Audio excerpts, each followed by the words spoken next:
Continuamos hoy, amigo oyente, estudiando el capítulo 20 del Evangelio según San Lucas. En nuestro programa anterior estábamos estableciendo una comparación entre los saduceos y los liberales de nuestros días. Y decíamos que los saduceos fueron los enemigos más enconados de Cristo. Fueron ellos también los principales instigadores de la primera y cruel persecución que sufrió la Iglesia. Ahora, todos los enemigos de Cristo perseguían un mismo propósito, su crucifixión. Y fue así como los fariseos se unieron a sus adversarios tradicionales, los saduceos, para conseguirlo. El hecho es que los fariseos fueron los líderes en la persecución del Señor Jesucristo, pero después de la muerte del Señor, los fariseos desistieron de su afán de perseguir.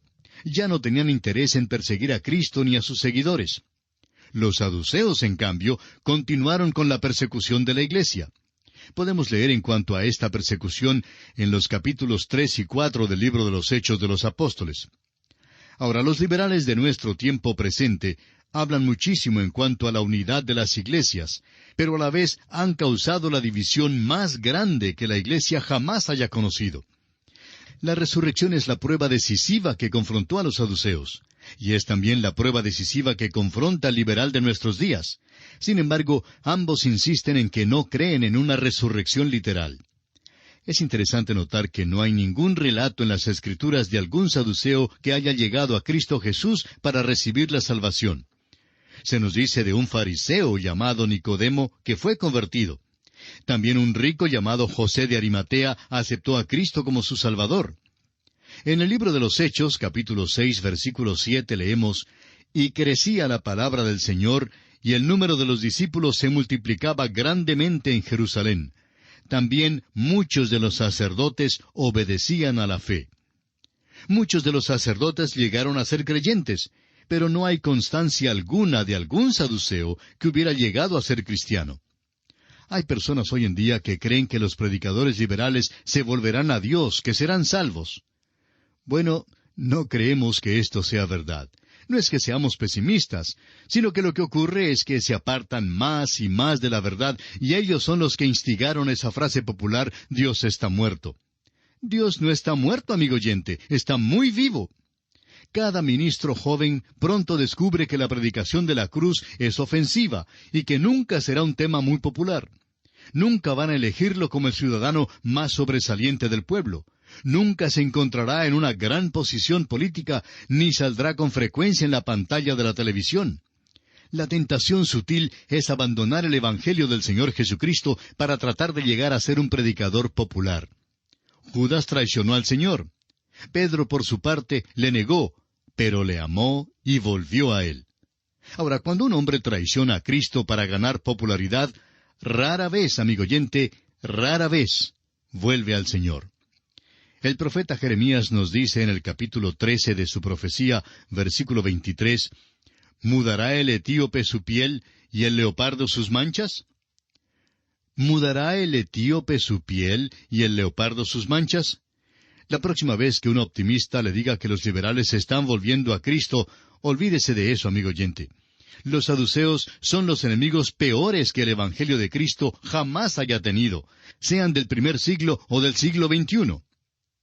Volviendo ahora a este relato aquí en el capítulo 20 del Evangelio según San Lucas, vemos que el Señor concluye este período de preguntas y respuestas haciéndoles Él mismo una pregunta a los escribas. Leamos los versículos 39 hasta el 47 de este capítulo 20. Respondiéndole algunos de los escribas, dijeron, «Maestro, bien has dicho». Y no osaron preguntarle nada más. Entonces Él les dijo, «¿Cómo dicen que el Cristo es hijo de David? Pues el mismo David dice en el libro de los Salmos, «Dijo el Señor a mi Señor, siéntate a mi diestra hasta que ponga a tus enemigos por estrado de tus pies». David pues le llama Señor. ¿Cómo entonces es su hijo? Y oyéndole todo el pueblo, dijo a sus discípulos, «Guardaos de los escribas, que gustan de andar con ropas largas, y aman las salutaciones en las plazas, y las primeras sillas en las sinagogas, y los primeros asientos en las cenas, que devoran las casas de las viudas, y por pretexto hacen largas oraciones. Estos recibirán mayor condenación». Jesús le da vuelta a la tortilla ahora y examina él a los príncipes religiosos. El Mesías tenía que ser hijo de David, según la profecía del Antiguo Testamento. Y en Mateo 1:1 podemos leer que Jesús era hijo de David. David llamó a su propio hijo su Señor. Ahora, ¿cómo podía una persona ser al mismo tiempo su hijo y su Señor? El nacimiento virginal es la única explicación. Jesús cita el Salmo 110. Dijo que David escribió este salmo. Ahora, los críticos liberales dicen que David no fue quien lo escribió. Pero Jesús dijo que David escribió este salmo por inspiración del Espíritu Santo. El crítico liberal dice que no fue así, pero Jesús dijo que David escribió este salmo como una profecía en cuanto al Mesías. Sin embargo, la crítica liberal niega todo esto. Pues bien, Jesús amonesta al pueblo en cuanto a los príncipes religiosos, los escribas. Los escribas eran los maestros e intérpretes de las Escrituras, pero sus propias vidas contradecían las mismas Escrituras que enseñaban. Jesús indica que el juicio contra ellos será más severo que el juicio contra aquellos que no han escuchado nunca las Sagradas Escrituras. Amigo oyente, por eso le exhortamos a usted que ha escuchado la palabra de Dios en este día, a que acuda al Hijo de Dios, a Cristo Jesús, y le reciba como su Salvador personal. Y así, amigo oyente, concluimos el capítulo 20 del Evangelio según San Lucas. Llegamos ahora al capítulo 21. En este capítulo, Cristo alaba la humilde ofrenda de la viuda, anuncia la destrucción del templo y de Jerusalén, y da a conocer las señales que habrá antes del fin. Llegamos ahora a la sección profética del Evangelio según San Lucas, la cual corresponde al discurso del Monte de los Olivos, que también se encuentra en Mateo y en Marcos. En nuestro estudio de Mateo y Marcos, vimos que los discípulos le hicieron varias preguntas al Señor en cuanto a la destrucción del templo, las señales de su segunda venida y el fin del mundo. El doctor Lucas contesta solamente la primera pregunta que le hicieron, la pregunta sobre la destrucción del templo. La clave de su respuesta la encontramos en el versículo 20 de Lucas 21, que dice: «Pero cuando viereis a Jerusalén rodeada de ejércitos, sabed entonces que su destrucción ha llegado». Con esto vemos que Lucas trata uno de los aspectos más prácticos en su versión de este discurso, y no hay misterio ni especulación en cuanto a su significado, porque el relato de Lucas ya no es profecía, sino historia. Pues esta profecía fue cumplida aproximadamente 40 años más tarde, cuando Tito el Romano sitió y destruyó a Jerusalén en el año 70 después de Cristo. Entrando ahora en el estudio del capítulo 21, tenemos el caso en que Jesús observa cómo ofrendan las gentes y alaba a la pequeña ofrenda que da la viuda. Este relato lo encontramos en los primeros 4 versículos de este capítulo 21 de Lucas, así es que vamos a leerlos. Levantando los ojos, vio a los ricos que echaban sus ofrendas en el arca de las ofrendas. Vio también a una viuda muy pobre que echaba allí 2 blancas. Y dijo: «En verdad os digo que esta viuda pobre echó más que todos. Porque todos aquellos echaron para las ofrendas de Dios de lo que les sobra, mas ésta de su pobreza echó todo el sustento que tenía». Comparada con la riqueza de aquel templo, y por cierto que era un templo muy rico, la ofrenda de aquella viuda no valía mucho. Sus 2 moneditas de cobre no podrían ayudar mucho en el mantenimiento del templo. Sin embargo, nuestro Señor expresa un punto de vista muy diferente en cuanto al valor de las ofrendas. No las aprecia según lo que se da, sino lo que el dador guarda para sí mismo. No estamos viviendo bajo el sistema de los diezmos, porque ese sistema indicaba solo lo mínimo que se debía dar. El dar el diezmo o la 10ª parte es solo devolverle a Dios lo que ya es de Él. Son muchos, pues, los que deben estar dando al Señor mucho más que el diezmo, debido a la manera en que Dios les ha bendecido, de acuerdo a la manera en que Él les ha prosperado. Un hombre dijo una vez: «Si yo diera solamente un diezmo de mis bienes al Señor, me sentiría como si yo le estuviera robando». Dios, amigo oyente, mira el sacrificio del donador. Por lo general, es el que no puede dar mucho, el que hace un sacrificio genuino. Al valorizar su ofrenda, lo que Dios toma en cuenta es lo que usted guarda para sí mismo. Las 2 blancas que la viuda dio no valían nada comparadas con la riqueza del templo y con las ofrendas de los ricos. Según las normas terrenales, el valor de su ofrenda fue de muy poca importancia. La pobre viuda dio una contribución sacrificial a una religión corrupta. Pero ella no sabía nada de eso. Ella estaba dando al Señor y su corazón acompañó su ofrenda.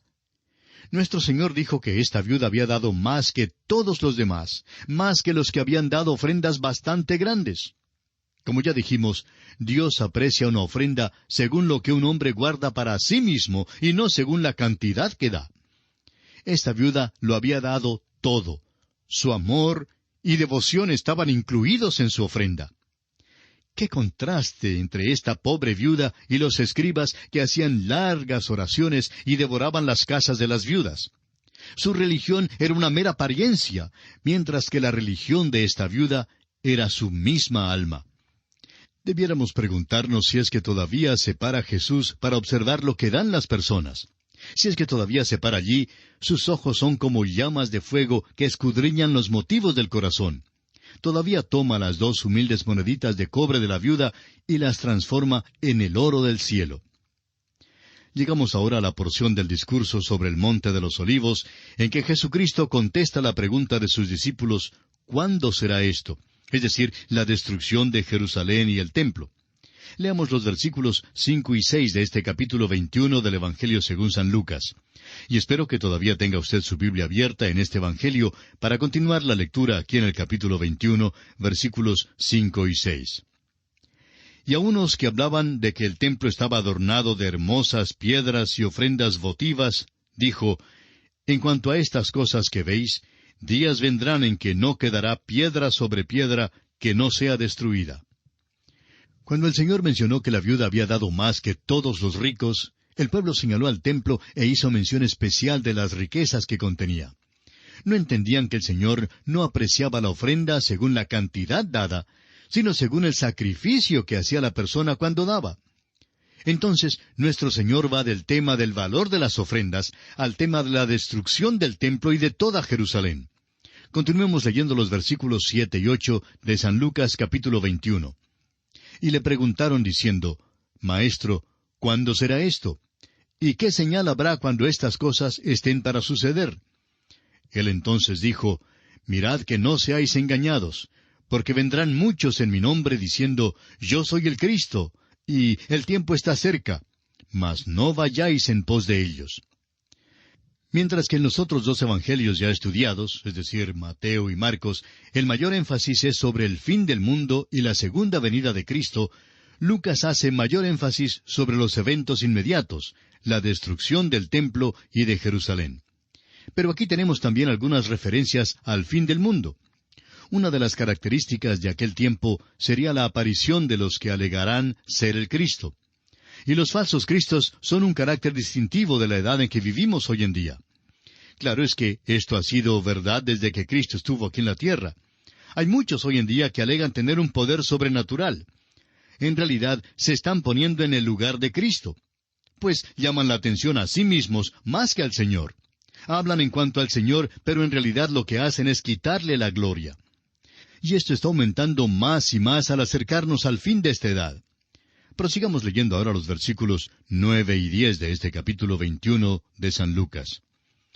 Y cuando oigáis de guerras y de sediciones, no os alarméis, porque es necesario que estas cosas acontezcan primero, pero el fin no será inmediatamente. Entonces les dijo, se levantarán nación contra nación y reino contra reino. Las guerras son otra característica de nuestra edad. Las guerras serán intensificadas al llegar al fin de la edad presente. El pacifismo está creciendo y ahora mismo los pacifistas están más ocupados que nunca antes. Sin embargo, la palabra de Dios nos dice en la primera carta del apóstol Pablo a los Tesalonicenses, capítulo 5, versículo 3, que cuando digan paz y seguridad, entonces vendrá sobre ellos destrucción repentina, como los dolores a la mujer encinta, y no escaparán. Parece que ahora ya nos encontramos en esa situación. Las guerras identifican el período entero hasta cuando el Señor vuelva. Continuemos ahora con el versículo 11 de Lucas capítulo 21. Y habrá grandes terremotos, y en diferentes lugares hambres y pestilencias, y habrá terror y grandes señales del cielo. Este versículo nos presenta la primera porción de la 70ª semana de Daniel, capítulo 9. Guerras, terremotos, hambres y otras dificultades serán intensificadas, pero principios de dolores son estos, como lo dice Marcos capítulo 13, versículo 8. Prosigamos ahora con los versículos 12 y 13 de este capítulo 21 de San Lucas. Pero antes de todas estas cosas, os echarán mano y os perseguirán, y os entregarán a las sinagogas y a las cárceles, y seréis llevados ante reyes y ante gobernadores por causa de mi nombre. Y esto os será ocasión para dar testimonio. Ahora aquí en estos versículos, el Señor está hablándole a la nación de Israel. Todas estas cosas se aplican específicamente a los judíos. Pero los cristianos también serán perseguidos. El Señor Jesucristo dijo en San Juan capítulo 15, versículos 18 y 19, «Si el mundo os aborrece, sabed que a mí me ha aborrecido antes que a vosotros. Si fuerais del mundo, el mundo amaría lo suyo, pero porque no sois del mundo, antes yo os elegí del mundo, por eso el mundo os aborrece». Si usted, amigo oyente, es un verdadero seguidor del Señor Jesucristo, no hay oportunidad de que usted salga primero en ninguna competencia de popularidad. Avancemos algo más ahora con los versículos 16 al 19 de este capítulo 21 de San Lucas. «Mas seréis entregados aún por vuestros padres y hermanos y parientes y amigos, y matarán a algunos de vosotros, y seréis aborrecidos de todos por causa de mi nombre. Pero ni un cabello de vuestra cabeza perecerá. Con vuestra paciencia ganaréis vuestras almas». Este tipo de persecución contra los judíos fue lo que ocurrió en Alemania antes de la Segunda Guerra Mundial. Pero creemos que estos versículos se aplican directamente a los 144,000 judíos mencionados en el capítulo 7 de Apocalipsis, los cuales serán indestructibles durante el tiempo del período de la Gran Tribulación. El sufrimiento de estos judíos será mucho más grande durante la tribulación que lo que fue bajo la persecución alemana con sus campos de concentración y sus hornos de exterminio y todo eso. Bien, amigo oyente, nuestro tiempo una vez más se ha agotado, así que tenemos que detenernos. Continuaremos, Dios mediante, este interesante tema en nuestro próximo programa. Mientras tanto, le animamos a que lea los versículos restantes de este capítulo 21 de Lucas. Es nuestra ferviente oración que el Señor le bendiga abundantemente.